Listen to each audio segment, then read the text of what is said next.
And yet, how does an economy work? You know, you go to the grocery stores. Oh, I buy yogurt for my son, and I go to the grocery store, and he likes this very particular yogurt. It's what is it? So it's organic and it's Banilla. And a lot of times when he asks for Banilla, he's young, and people think he's slurring his speech or something. But no, it's because it's banana and vanilla blended into one, right? So it's got to be that. And also, we like to get the big container because he goes through it like it's nothing. And so if you get the little ones, it's more expensive, and you're going to the store every other day. So recently, for some reason, the store has just been out of it for like 4 days in a row, and I'm just outraged that the big container of the organic Banilla is out. I mean, I have to buy the little Banillas, and that's just such a hassle, right? And I just can't believe this outrage that the store, and I probably could go down the street, and the store down the street has it, but what a hassle is that, right? So if you see, I mean, just the things I'm taking for granted, just the very particular things that a market economy delivers every day, whereas in the Soviet Union, people literally would be in lines for bread. And I don't mean they wanted, whole wheat, 50% reduced fat bread that this particular company made, and they wanted to just walk down the street instead of going 2 streets down. No, I mean, just to get bread for the family, they had to wait in lines. All right? And it's not that Americans are so much smarter and better people and the Soviets were dumb and they didn't know about how to produce food. It was that the system that was in place in the Soviet Union was largely what's called a command and control economy, or socialism, whereas the United States, at least it used to be the case, the system we had here was free market capitalism, and that's less and less true every day, unfortunately. But that's what's happening. That's why we just take it for granted. Just like you flush the toilet and normally it works and you don't even think about it, whereas a plumber could really tell you what's going on, and there has to be people who know how that works.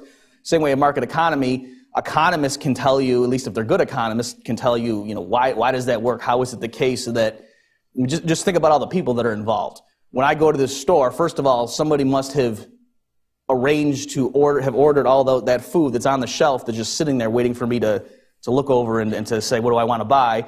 And then I just assume when I go to the cash register that there's going to be someone there whose shift happens to, have them there right then to take my money and to ring it up and so forth. Okay, so that's why I brought up that movie example about when you're on your own trying to get even 5 people to go to see a movie somewhere. That's a huge undertaking, and yet if you think about the coordination that was necessary for the people who made the yogurt, the people who had to store it to make sure it didn't spoil, that it was constantly refrigerated, the guy who had to drive the truck, the people who had to load the truck in the warehouse to bring it to the store, the manager of the dairy department who had to order enough to make sure it didn't run out, that's all just automatic, so that when it's gone for 4 days, I'm just beside myself that this is an outrage. How could this happen? All right, so you see what I'm saying, that it's very complicated, and that yet the stuff just happens automatically. So that's partly what economics is about, is it studies how is it the case that this just sort of magically happens on its own.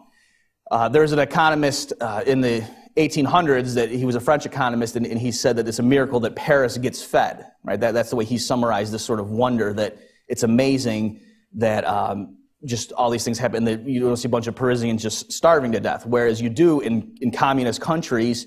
You did have mass starvation often, right? That happened in China, it happened in the Soviet Union, and part of it was, and the historians in the crowd can discuss this at greater length, but some of it you could say, well, it was because the people in charge were actually evil and trying to inflict that on their political opponents. But be that as it may, the point is, under communist countries, people literally, sometimes, in many cases, millions of people literally starve to death, whereas in capitalist countries, that doesn't happen at all. It's, you're outraged if you're out of Banilla in the big container for 4 days.